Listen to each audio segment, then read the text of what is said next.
Seja muito bem-vindo, seja muito bem-vinda ao nosso primeiro podcast, que não tem nome ainda, e eu inclusive já quero falar para você que está assistindo aqui, quero a sua sugestão, você vai colocar nos comentários aqui embaixo sugestão de nomes para o nosso podcast. Um bate-papo descontraído, um bate-papo onde o meu objetivo aqui é auxiliar você, ajudar você com dicas, com ideias que você possa colocar na sua empresa, no seu negócio. E nós estamos aqui, quem vai ser a âncora aqui, a Vanessa. Vanessa, obrigado pela sua colaboração aqui hoje. Imagina, eu que agradeço, é um prazer enorme bater esse papo aqui hoje com você, para a gente discutir aí sobre vários assuntos que eu tenho certeza que vai fazer total diferença aí na vida dos empresários, vendedores. Sem dúvida. Essa é a nossa grande missão aqui. Por que o Janderson Santos, a nossa empresa, o Instituto Acelera existe? A nossa grande missão é essa, é dar luz, é ser luz para as empresas. Então, seja através das nossas palestras, dos nossos treinamentos, seja de qual for o nosso meio de contato, o nosso papel aqui é dar luz para você que está nos assistindo. Então seja muito bem-vindo a esse primeiro podcast. E já vamos começar vamos começar conversando aqui. Já tem aqui, a gente preparou aqui hoje uma espécie de vamos bater um papo rápido e depois nós vamos trazer algumas perguntas que a gente solicitou lá na minha rede social. Se você já não me segue, vai para lá, Janderson Santos Oficial. E por lá vocês mandaram algumas perguntas, nós selecionamos algumas que são dores, são problemas de todas as pequenas, médias e microempresas, e nós vamos trazer para cá hoje, para essa mesa, para a gente discutir e dar essa orientação para você. Vamos começar? Então vamos lá. Vamos começar com a seguinte pergunta. Qual você acredita ser a principal dor do empresário, principalmente das pequenas e médias empresas? Principal dor do empresário, pequenas e médias empresas. Eu acredito que nós temos até nós temos uma empresa, um segmento maior que é as microempresas, pequenas e médias empresas. À medida que essas empresas vão crescendo, elas têm dores diferentes. Se a gente pega as microempresas, a principal dor, vendas. Sem dúvida nenhuma, vendas. As pequenas empresas, vendas e gente. E as médias empresas, vendas, gente e processos. Percebe que vendas é uma dor comum, seja da pequena, média e grande empresa. Vendas é uma dor comum de todas as outras. Toda empresa quer vender mais, toda empresa quer melhorar as vendas. Mas a gente percebe que as microempresas, elas têm uma dependência muito maior de vendas. E à medida que você vai crescendo, vai nascendo outras necessidades. Médias empresas, gente.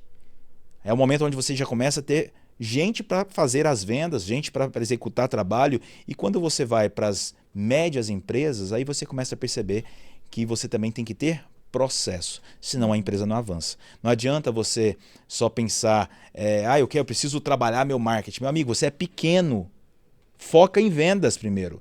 Marketing é importante? Mas foca em vendas. Eu preciso criar cultura, foca em vendas primeiro. Vendas resolve quase tudo numa empresa. Então não adianta nada você ter um organograma muito bem construído no seu negócio, mas se você não está vendendo. Não adianta nada você ter um produto excelente se você não vende. Não adianta nada você ter uma loja maravilhosa, uma fachada bonita, se você não vende. Foca em vendas, venda resolve quase tudo. Tá? Isso aí. Vamos lá, a gente tem outra pergunta aí? Lá. Vai mandando, vamos lá. Vamos lá para a próxima pergunta. Quais os sinais uma empresa dá ao empresário quando ela está afundando? Legal isso, hein? Quais sinais que uma empresa dá quando ela está afundando? E é interessante essa pergunta, porque a gente percebe que sim, empresas dão sinais quando ela não está bem. E a gente percebe que são alguns sinais comuns para todas as empresas, todos os empresários. Vamos lá. Você que está aí do outro lado vai dar uma olhada e vai fazer um check para ver se você está passando por isso. Primeiro cenário, primeiro sintoma de que sua empresa está afundando é você ter aquela sensação de que você está fazendo muito esforço e parece que nada acontece. Sabe aquela sensação de parece que você está tentando levar uma bola de ferro ao topo da montanha? Você está se esforçando bastante, mas você não está vendo o resultado. Segundo sintoma é quando você vê que a empresa está caindo, o faturamento está diminuindo, as contas estão aumentando, mas você não sabe o que fazer para voltar ao cenário inicial. Você sente que a sua empresa está caindo, sente que tudo está indo para trás, mas você está completamente perdido. Você não tem uma bússola, você não tem um caminho para você voltar ao local inicial. Terceiro sintoma, você se transforma num eu preso ou eu presa. Você fica presa dentro da própria empresa. Você é aquela pessoa que faz tudo. E sem você parece que nada acontece. Ou seja, seu time é totalmente dependente de você e se você não está na operação, parece que nada acontece. É você quem tem que cobrar o escanteio e ir para a área para escabecear. Então você faz tudo. Então você se transforma naquela pessoa presa. Quarto sintoma. Existe uma figura mitológica que é a Hidra. Hidra era um dragão que Hércules, quando tenta cortar a cabeça da Hidra, toda a cabeça que ele corta, nascem duas outras cabeças. Ou seja, é a mesma coisa, é o empresário tentando resolver problema dentro da empresa. Só que você, quando resolve um problema, nasce outros dois problemas novos. Então você não vence. Você está o tempo inteiro resolvendo problemas, tentando apagar incêndios o tempo inteiro. E o quinto problema, né, talvez o problema mais difícil de todos dentro de um negócio, é quando a empresária sente que isso está afetando a casa, está afetando a família. É quando o empresário percebe que ele está se distanciando da família. Ele não vê mais os filhos crescerem, os filhos estão longe, distante, e quando o empresário ou a empresária está em casa, não tem cabeça. O corpo está lá, mas a alma está pensando nos boletos que vão entrar. E a gente sente que hoje grande parte dos empresários eles estão endividados.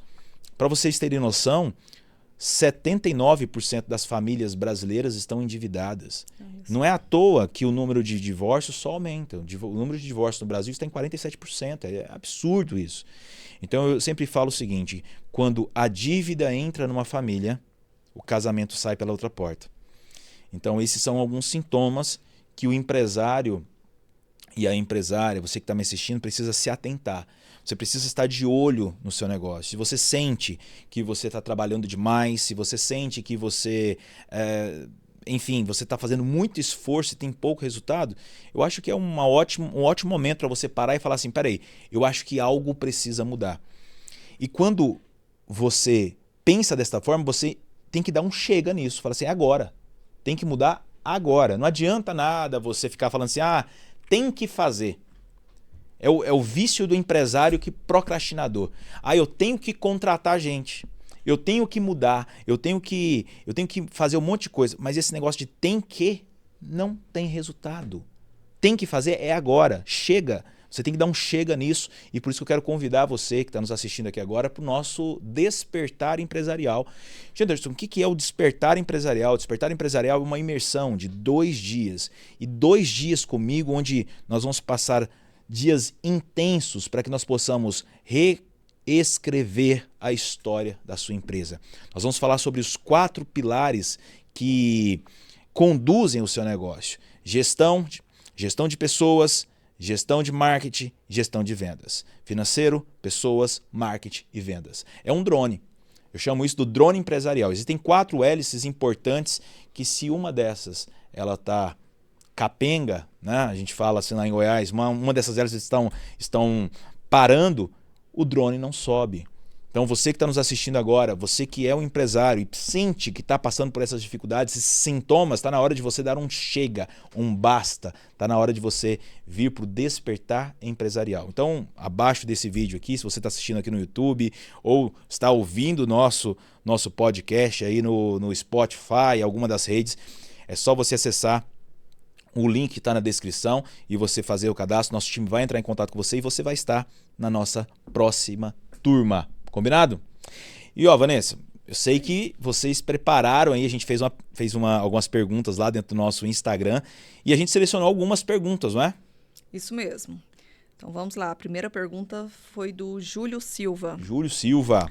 Vi você falando que se a empresa não está crescendo, ela está morrendo. Não concordo. É possível a empresa se manter no mercado sem necessariamente crescer ou não? Júlio, Se uma empresa não está crescendo, ela está morrendo, meu amigo. Você pode concordar ou não, mas até buraco cresce. Se sua empresa não cresce, ela está morrendo. Não existe isso. Tudo nasceu para crescer. Você coloca uma semente, a semente cresce. Até buraco na rua cresce. Ou seja, se sua empresa não está crescendo, ela está fazendo o quê? Uma empresa tem que crescer. Você tem que aumentar seu faturamento, você tem que contratar mais pessoas, você tem que abrir outra filial. É assim, cara, é a vida do empresário. Então, se a sua empresa não está crescendo, ela está indo para onde? Ela está morrendo. Se a gente pegar a inflação acumulada dos últimos anos, dos últimos 5 anos, a gente está em 2025, não sei quando você está assistindo esse vídeo, mas se a gente pegar a inflação acumulada dos últimos anos, a gente vai ter algo em torno de 32,5% de inflação dos últimos 5 anos. Inflação acumulada. Agora, pergunta, sua empresa não está crescendo. O que aconteceu? Esses 32% ela fez o quê? Sabe, é inaceitável uma empresa falar o seguinte, ó. Eu não posso subir preço. Se eu subir preço, o cliente não compra. Se você não subir preço, você vai pagar para o cliente levar, porque não tem lógica. Você não pode, esse ano, trabalhar com os mesmos preços que você trabalhou ano passado, porque tem inflação. Os preços sobem. Não é impossível, porque senão você entra num ciclo, um ciclo vicioso e você fecha seu negócio. A gente vê isso acontecendo o tempo inteiro. São empresários que abrem o negócio, coloca ali um valor fixo e ele pensa que se ele aumentar o valor, o cliente desaparece. Não pode acontecer isso. Se você aumentar o valor, tem que continuar tendo cliente. É claro, tem coisas que devem ser feitas. Mas se você não aumentar o preço, você vai ter que fazer o quê? Você vai ter que diminuir a qualidade da matéria-prima para você manter a lucratividade. E aí você diminui a qualidade da matéria-prima, cliente percebe, não compra, você vai ter aquela sensação de que está caro, vai ter que abaixar o preço, chega um momento que não tem como mais. As empresas estão fechando exatamente por essa mentalidade de que eu tenho meu negócio aqui, meu negócio está pagando as contas. Para com esse negócio de pagar a conta. Empresário não tem que pagar a conta. Empresário tem que sobreviver bem, tem que viver muito bem. Você viver só pagando conta, você não chega a lugar nenhum. Sabe, é triste ver empresários que trabalham o mês inteiro e ao final do mês, poxa, tem que contar moedas para pagar energia, pagar água em casa. Então não, o empresário tem que ganhar bem. Por quê? Porque a gente coloca a nossa pele em risco. No final do mês, se algo der errado, somos nós que vamos lá no banco pegar empréstimo, a gente não consegue dormir de noite porque tem que pagar boleto. Então sim, empresário tem que ganhar dinheiro, é isso. Isso aí. Uma pergunta agora da Maristela Carvalho. Ela perguntou o seguinte: parece que é unânime os empresários falando que não encontra gente para trabalhar. Essa é uma realidade ou são os empresários que não estão sabendo encontrar funcionários? Não encontro gente para trabalhar. Esse é o discurso que a gente mais escuta, né? Deixa eu perguntar para você. Por que alguém trabalharia para você? Olha que pergunta. A primeira pergunta que o empresário tem que fazer é essa. Por que alguém trabalharia para você e não para outra empresa? Só porque você paga em dia? Porque você dá vale transporte, seguro, como é que chama? Vale transporte, seguro, refeição, como é que é? Como é que é? Vale refeição, não é isso? Vale refeição, plano de saúde. Eu tenho plano de saúde. Deixa eu te contar uma coisa. Empresário tem que entender uma coisa, que o funcionário ele não trabalha só por dinheiro. Inclusive, deixa eu fazer um adendo aqui.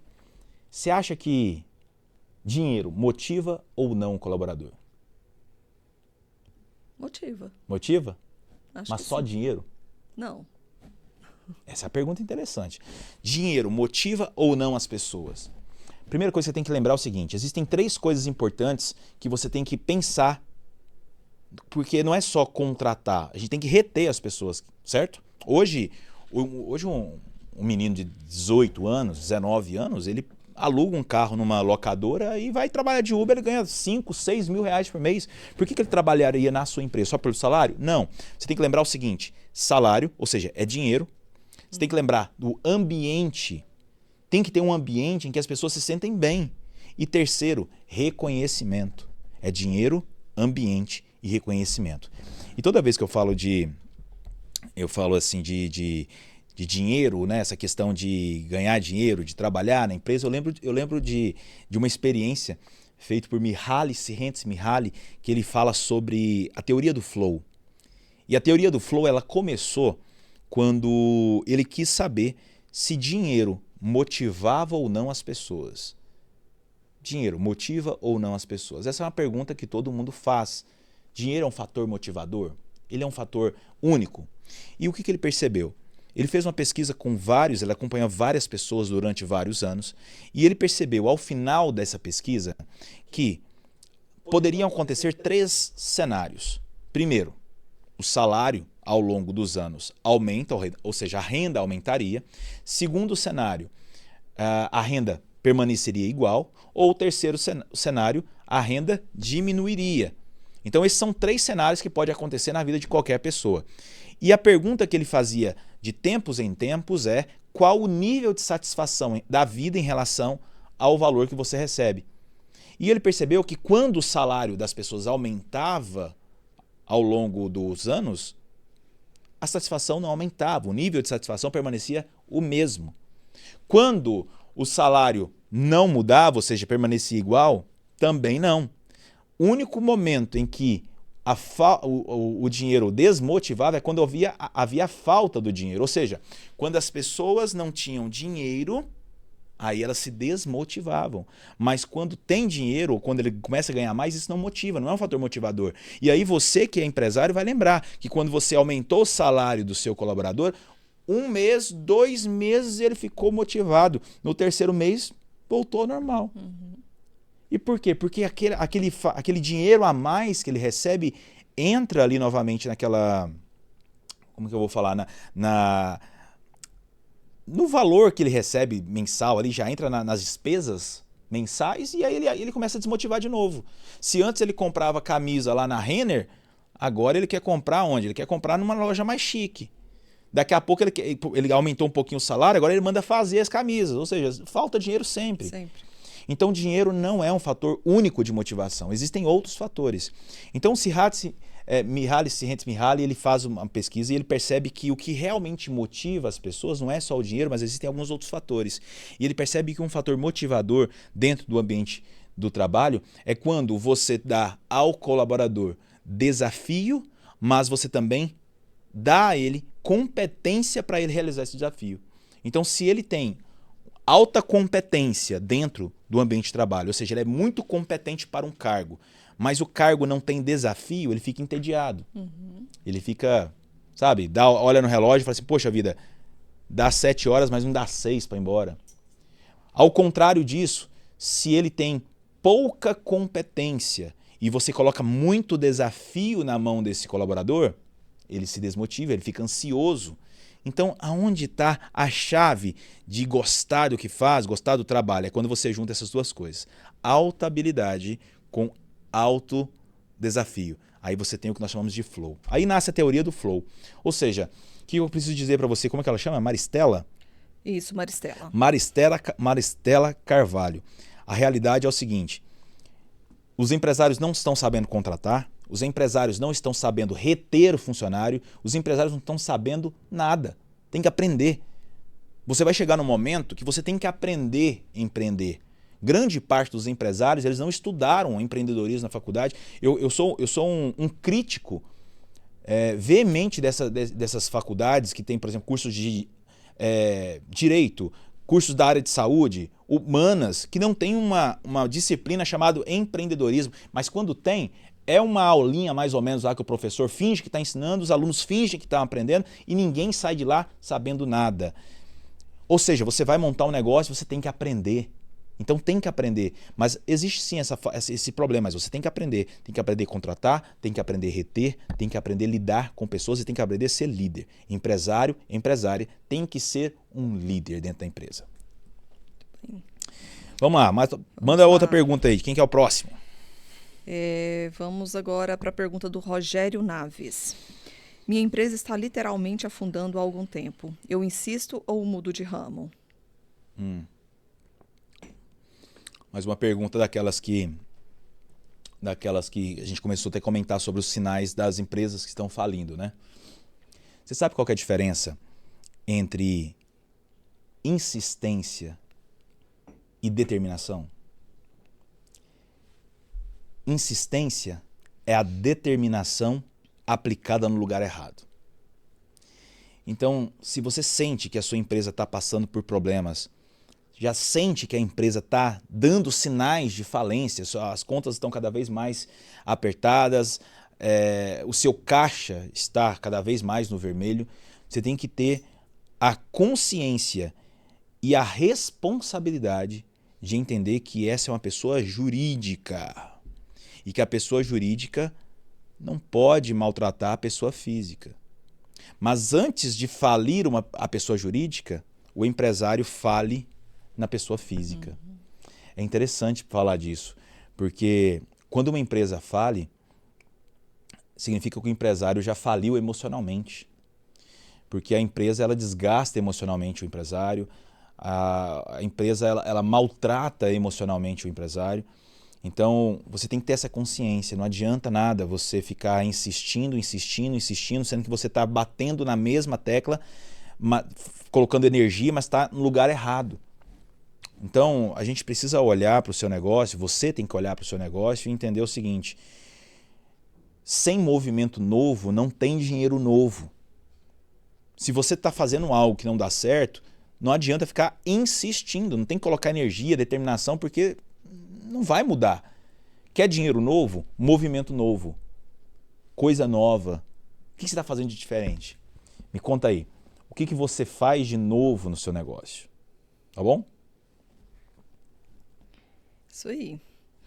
Agora vamos falar um pouco de vendas. Vamos falar de vendas. Vendas é bom, hein? Vamos lá. O Paulo Costa, ele pergunta o seguinte: aqui na minha empresa o cliente pede muito desconto. Será que isso é só aqui ou os clientes de modo geral estão todos assim? Será que tá todo mundo pedindo desconto? Será que tá todo... Sabe como é que você identifica um vendedor fraco, tirador de pedido? Quando ele falar o preço para você, olha para ele e usa a técnica do espanto. Você vai olhar para ele e vai falar assim: meu Deus do céu, tá muito caro. Todo vendedor fraco, todo tirador de pedido dá desconto depois que escuta uma objeção dessa. É sempre assim.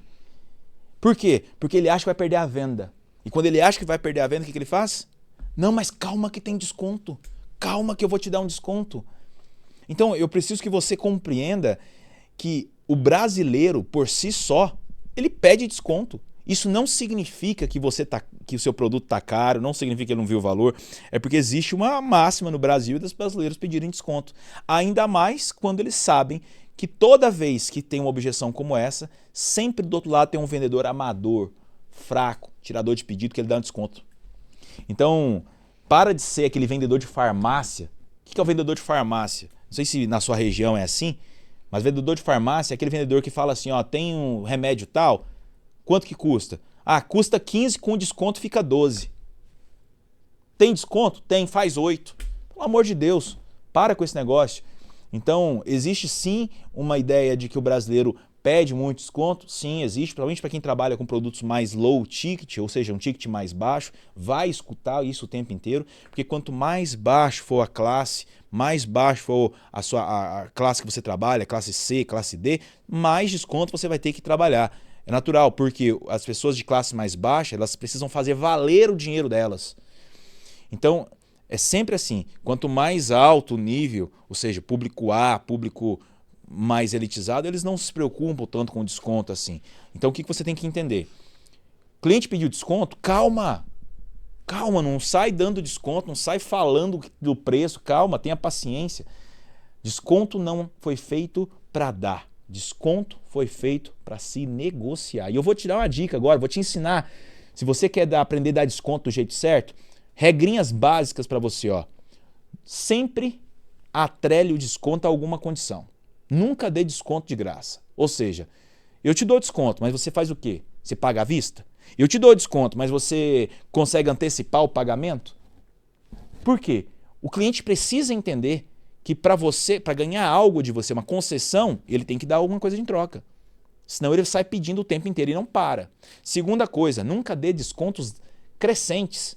ou iguais. Por exemplo, você tem 10% de desconto. Você acredita? O vendedor tem 10% de desconto, ele dá 10 de uma vez. Para com isso. Você vai fazer o seguinte, você também não pode dar 3, depois mais 3, depois mais 3, deu 9. Como é que você vai falar que você tem mais 1 para dar? O cliente nunca vai acreditar, ele vai achar que sempre vai ter mais 3. Então qual que é o jeito certo de dar desconto? Descontos decrescentes e sempre que possível, descontos fracionados. E aí eu gosto sempre de ensinar você que é um vendedor, você que é um gestor, você que é empresário, que está na negociação, pega a calculadora e faz isso aqui. Ó. Pega a calculadora, faz uma conta. Ó, por exemplo, vou dar um desconto para você. Ó. Acho que eu consigo isso aqui. 2,35%. Mas por que é desconto fracionado? Porque o desconto fracionado parece que eu estou preparando algo para você. Não é algo que, toma aqui 2%, 3%. O cliente quer mais? Tá bom, aqui 2,35%, agora eu consigo aqui mais 1,8%. E olha o que eu faço? Desconto decrescente. E mentalmente eu estou falando o que para o meu cliente? Minha margem está chegando ao fim. Chorou mais? Puxa, cliente, olha, agora você está acabando comigo aqui, está tirando, eu vou ter que, vou tirar da minha comissão aqui, ó. Negociação, meus amigos, é um jogo de percepção. Olha só, isso aqui tudo é um jogo de percepção. Você mostra ao cliente que você está perdendo. Até você dar o quê? 0,7%. Quando você diz que acabou, que não tem mais nada, o cliente entende que ela arrancou tudo. Então, a regra aqui é você preparar seu time. A regra aqui é você treinar os seus vendedores. Então, não é porque o brasileiro está chorão, não. É porque você tem que aprender a vender. Aprende a vender. E não usa desconto como aquela marreta que o borracheiro tem lá na borracheira, aqueles borracheiros de beira de estrada. Todo borracheiro de beira de estrada parece que resolve todo o problema com marreta. Você chega lá com o motor, com barulho no motor, ele pega a marreta para resolver. Tá com o pneu furado, ele pega a marreta. Tudo é marreta. É vendedor fraco que acha que desconto resolve tudo. Desconto não faz o cliente fechar. Ponto final. Muito bem. Uma pergunta agora da Lilian Machado. Lilian. Atendo muito e fecho poucas vendas. Onde pode estar o erro? Nossa. Lilian, essa é uma dor de muitos vendedores, muitas empresas, muitos empresários. Janderson, tenho muitos leads. Chega muito lead. Todo dia eu tô aqui recebendo leads, recebendo clientes, mas não fecha na mesma proporção. Aonde que está o problema? É meu time de vendas? São meus vendedores? Deixa eu te contar uma coisa, Lilian. É Lilian, né? Lilian. Deixa eu te contar uma coisa, Lilian. É o seguinte. É natural colocar a culpa nos vendedores. Mas antes disso, eu quero convidar você a entender o que eu chamo de quadrado mágico da venda. Porque se a gente coloca a culpa no vendedor, por mais que a gente corrija o processo, cria um processo novo, as vendas não vão acontecer. Porque tem coisas antes que precisam serem resolvidas. O que é o quadrado mágico da venda? É o seguinte, um quadrado tem 4 lados. Imagina comigo, 4 lados. Antes de trabalhar o último lado do quadrado, que é o time de vendas, nós vamos falar do primeiro. Qual que é o primeiro lado do quadrado? O primeiro lado chama-se cliente ideal. Você está ofertando o seu produto para o cliente ideal? Porque não adianta você querer vender joia para quem entende de bijuteria. Não entende. Não é a mesma coisa, ele não vai valorizar. Então eu vejo empresas incríveis, empresas que têm aí produtos maravilhosos, só que eles estão ofertando o produto para o público errado. Sabe? E é um erro tão grave, que te leva à falência. Empresas que são incríveis, mas que abrem no lugar errado. E por abrir no lugar errado, o público que vai lá é um público desqualificado. Então a culpa é do time de vendas? Ora, não! Se nem os clientes certos estão chegando para o vendedor. Então a primeira coisa que você tem que ver é quem é seu público ideal. E para com esse negócio de querer vender para todo mundo. Toda vez que você fala que eu vendo para todo mundo, não tem isso. Você não vende para todo mundo. Você tem um público específico, você tem um público certo. Janderson, não, mas aqui eu vendo para homem, para mulher, para criança. Tá, mas eles devem ter alguma coisa em comum. O que eles têm em comum? É a renda? É a idade? É o quê? Eles têm alguma coisa em comum. E você tem que achar o que faz eles serem comuns para que você possa falar com esse público.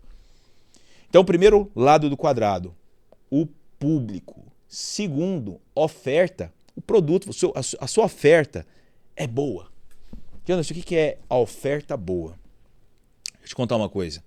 Quando você vai no supermercado, você tem ali 5 marcas de arroz. Você tem o arroz X, Y, Z, D. O cliente, quando olha para essas marcas, ele sempre vai escolher, às vezes, o mais barato, às vezes um preço mediano, às vezes o mais caro, mas todos são muito parecidos. Veja, a oferta deles são iguais praticamente. São arroz, é arroz. A sua empresa precisa ter uma oferta forte, para que quando o cliente olhar, fala assim, não, peraí, aqui nós temos uma coisa diferente, aqui nós temos uma empresa diferente. Então, aquilo que você vende tem uma oferta forte ou é uma oferta fraca? Se for uma oferta fraca, o cliente sempre vai optar pelo mais barato. Terceira lateral do quadrado, canal de divulgação. Olha só que coisa simples e que a gente vê muitas empresas errando. Aonde você está anunciando o seu produto ou o seu serviço? Se você anunciar no canal errado, só vem cliente curioso. É impressionante. Quer ver? Vamos lá. Imagina que você trabalha com um produto de luxo. Seu produto é de luxo. Produto de luxo, aonde estão os clientes? Aonde estão os clientes? Janderson, estão no Instagram. Tudo bem. Então nós vamos usar o Instagram. Mas qual é o direcionamento que eu vou usar? Qual que é o posicionamento que eu vou usar para trazer o cliente certo? Se eu anuncio no Instagram, mas eu anuncio com um direcionamento errado, só vem gente curiosa. E aí é onde você está falando assim, poxa, mas eu não consigo vender. E só depois eu olho para o time de vendas. Então, toda vez que uma empresa me convida para fazer uma consultoria, um treinamento, uma mentoria, o que eu vou falar? Tá, vamos olhar para o time de vendas? Vamos, mas antes, nós estamos falando com o público certo? É o nosso público correto? Nós estamos com uma oferta atrativa, a oferta que nós estamos colocando no mercado é uma oferta forte. Terceiro, o canal de comunicação. E por fim, o vendedor. Aí sim a gente olha para o vendedor. E deixa eu te contar, Vanessa, ó. Eu posso... Claro, não tem um número aqui, mas eu posso afirmar que mais de 80% das pequenas e microempresas não tem um processo estruturado de vendas. Os vendedores estão vendendo de qualquer jeito. Então, se eu corrigir o meu canal, ou o meu público, a minha oferta, o meu canal, aí eu olho para o meu time de vendas. Como é que o seu time de vendas vende? Qual que é o script de venda? Não, aqui a gente não tem script de venda. Cada um vende de um jeito aqui. Pô, não tem como. Como é que eu vou metrificar isso? Todo time de vendas que não tem métrica de avaliação, eles vão rodar solto. Vendedor é igual adolescente. É igualzinho adolescente. Se você não ficar do lado dele, ele vai rodar do jeito que ele acha que tem que rodar. E não pode ser assim. Então, respondendo a pergunta, eu fiz aqui uma introdução. Uma introdução não, fiz aqui um texto gigantesco. Antes de olhar para o seu time de vendas, olha para o público, olha para a oferta, olha para o canal. Isso aí. O Erivelton Cândido, ele fala o seguinte: tenho uma empresa digital, até vendo bem, mas no final do mês sempre estou apertado financeiramente. Onde devo estar errando? As empresas digitais. Empresas digitais. É isso, olha só. Deixa eu te contar uma coisa sobre a galera do mundo digital. Deixa eu te contar uma coisa sobre essa galera daquelas placas digitais de 1 milhão, faturei 1 milhão. Deixa eu te contar uma coisa. E eu vou curar sua mente depois disso, tá? Sabe o que significa 1 milhão no digital? 1 milhão no digital significa o seguinte: 10% desse valor, entre 10% a 15%, tá? Chama-se imposto. Isso é imposto, ok? Mais ou menos 10% chama-se plataforma. Ou seja, você paga, existe uma plataforma de intermediação de pagamento. Vai fazendo as contas aí, ó. 1 milhão, vai fazendo, certo? Mais ou menos em torno de 60% desse valor de 1 milhão chama-se tráfego, ou seja, eu coloco dinheiro para fazer os anúncios. O restante que sobrou, você tem um sócio, você tem que pagar funcionário, você tem que fazer mais um monte de coisa. Sabe quanto vai sobrar no seu bolso? Vai sobrar 120 mil, mais ou menos. Vai sobrar algo em torno de 18% em cima do valor final. Então deixa eu te falar uma coisa séria agora. Para de se iludir com o faturamento. Faturamento é métrica de ego. Empresário tem que estar de olho no lucro. E esse é o grande problema de todo empresário. Ah, eu faturo tanto. Dane-se o seu faturamento. Desculpa falar assim, mas dane-se o faturamento. Olha para o lucro. Não adianta você faturar 1 milhão se sobra 50 mil reais no seu bolso. Tem coisa errada, não tem condição isso. O olhar do dono tem que estar no lucro.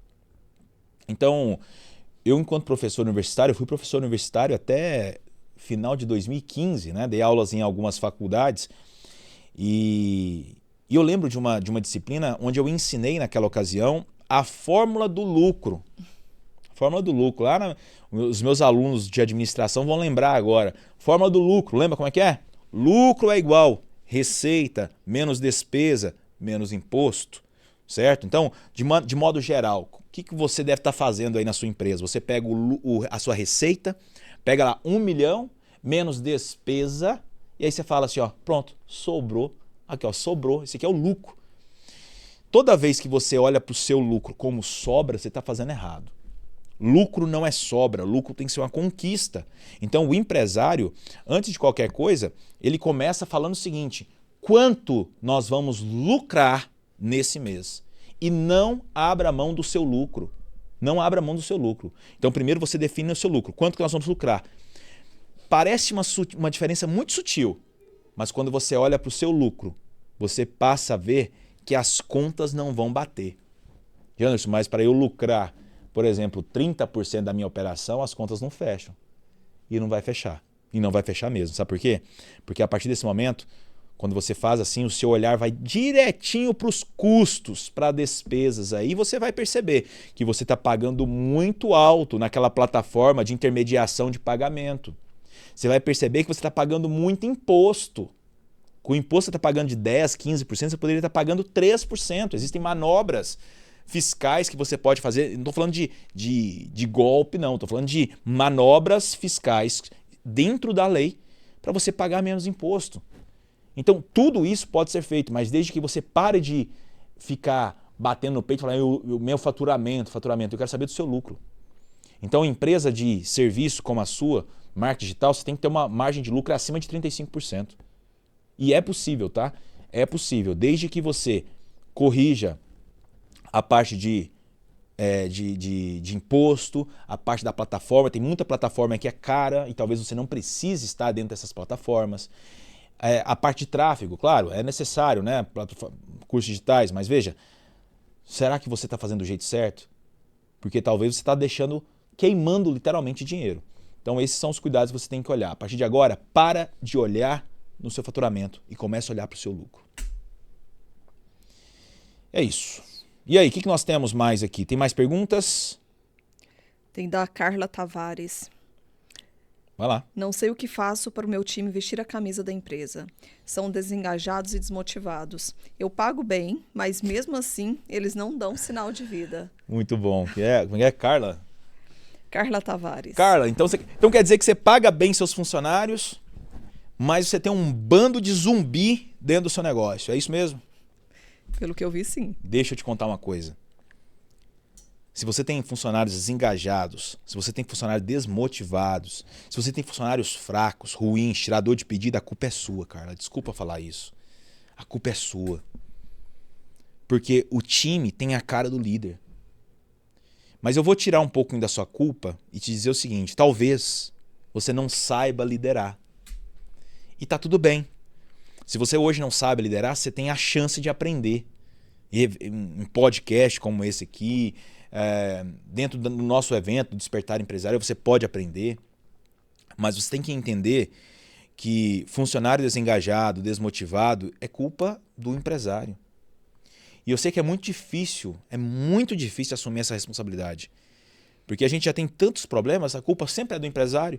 Sempre é do empresário. Agora, até a culpa da desmotivação, do desengajamento é minha. É, porque está faltando cultura na sua empresa. Está faltando engajamento do time. Está faltando um código de cultura interna para que você possa fazer com que esse time sinta-se apaixonado de trabalhar para você. Você tem que saber um pouco mais disso. Então, toda vez que você fala que o time está desengajado, olha para você. Será que você é realmente uma líder que motiva seu time? Eu não estou falando de dinheiro, tá?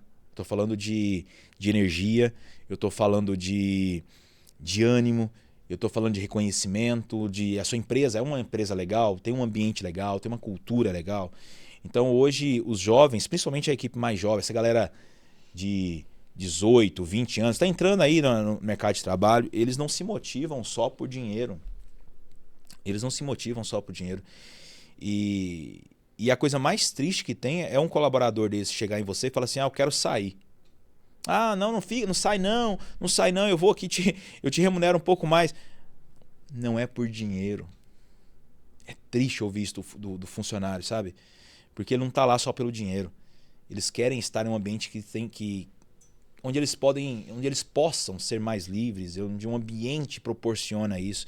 Então você tem que pensar hoje, será que a sua empresa não falta mais isso? Tem uma frase que foi atribuída a Alexandre o Grande, que ele fala o seguinte: um exército de ovelhas lideradas por um leão vence um exército de leões liderados por uma ovelha. Você que está à frente do time é responsável por essa energia, é responsável por esse engajamento. Você engajada, você chega na empresa com energia, porque não adianta você chegar na segunda-feira de manhã e falar assim, e aí time, vamos trabalhar mais uma semana, vamos vencer, essa semana vai vencer. Não adianta, sabe? Você tem que ser a primeira pessoa que tem que liderar, tem que estar à frente, tem que pôr energia. O otimismo muda o ambiente, tá bom? Então pense sobre isso aí que antes de pôr a culpa só no time, antes de pôr a culpa só nos colaboradores, a gente tem que olhar para dentro de si, tá bom? Isso aí. E aí? Janderson, vamos agora fazer um bate-bola aqui? Bate-bola, vamos, bate-bola é bom, hein? Aqui. Vamos lá. Vamos lá. Empresa organizada ou equipe motivada? Empresa organizada ou equipe motivada? Bom, os dois, né? Mas se eu fosse escolher, eu escolheria empresa organizada. Empresa organizada. Eu vou te falar por quê. Quando a empresa está organizada, a gente consegue fazer com que os colaboradores façam ou executem o que tem que ser executado. Uhum. É a mesma coisa que eu falo sempre assim. Ó. Às vezes o empresário fica buscando uma pessoa muito inteligente para um cargo específico. Eu preciso de uma pessoa extremamente inteligente para esse cargo. E é muito difícil encontrar funcionários hoje que pensem por si só. Então, o que eu indico é você ter um cargo com processos, rotinas bem estabelecidas para que você possa colocar pessoas normais, comuns, para que possam executar.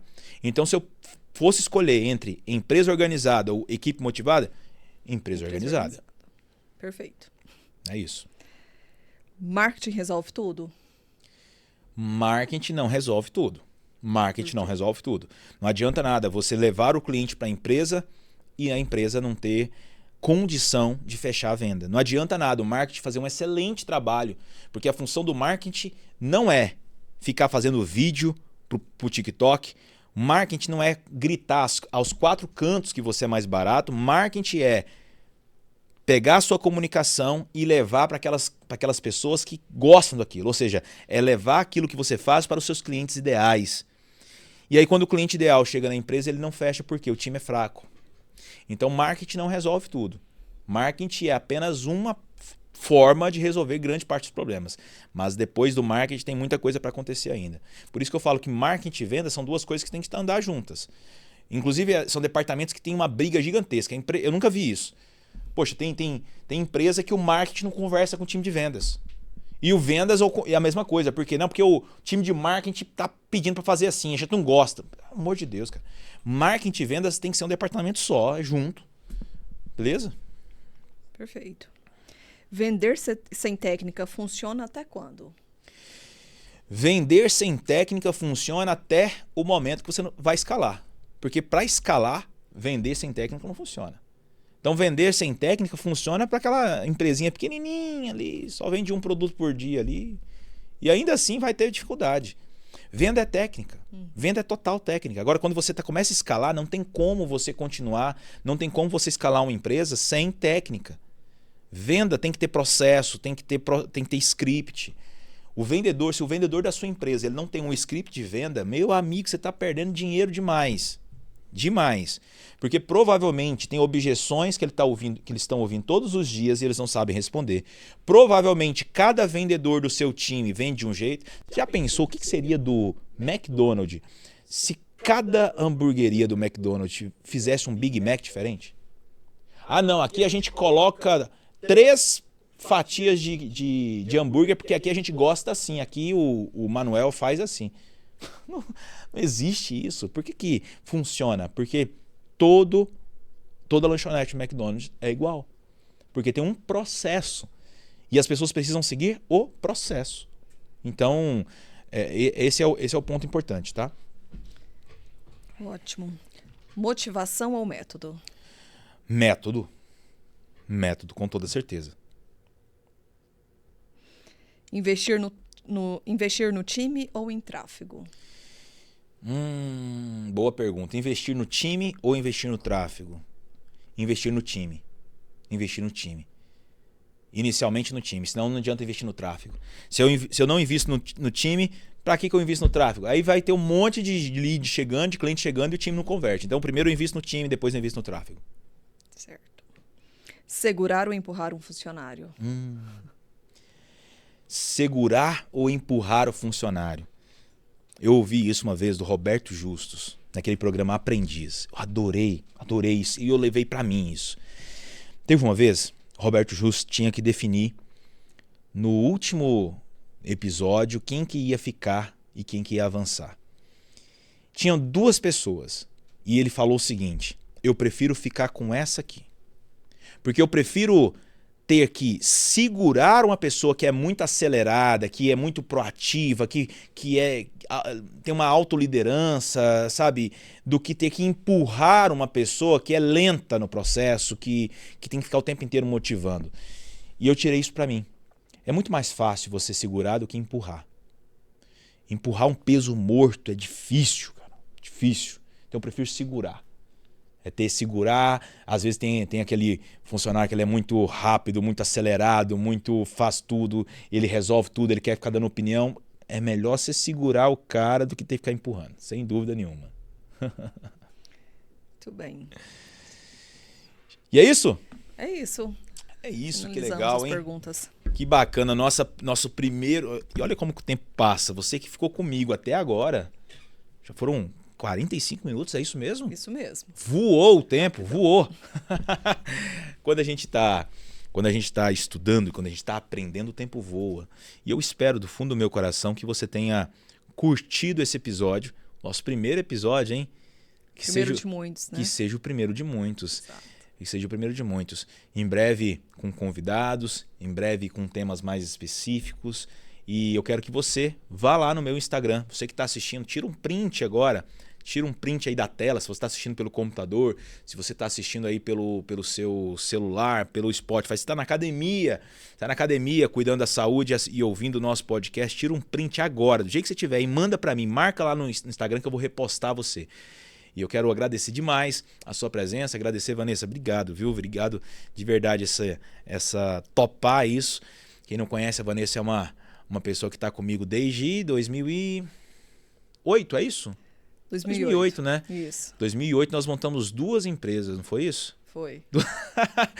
Olha que curioso, nós montamos 2 empresas. Uma primeira foi uma papelaria, numa cidadezinha desse tamaninho. Então, a gente começou a empreender, ela é minha sócia, né? Desde 2008 a gente está junto nesses projetos, né? Empreendendo. E a gente montou uma outra empresa chamada Casamento, não é isso? Então, além de tudo, uma parceira, uma pessoa que topa estar comigo nessas aventuras aqui. Então, obrigado pela pela participação, obrigado por ter contribuído e principalmente por ter aceitado o convite. Eu que agradeço. Vamos crescer muito ainda juntos. Não podia ser diferente. Primeiro episódio com a sócia, né? Isso aí. Legal, gente. Obrigada, Obrigado. pessoal. Mais uma vez, obrigado pela sua participação. Já inscreve no canal, já fica seguindo que tem mais podcast em breve. Um abraço, obrigado, viu? Um abraço, tchau, tchau. Deixa eu te falar.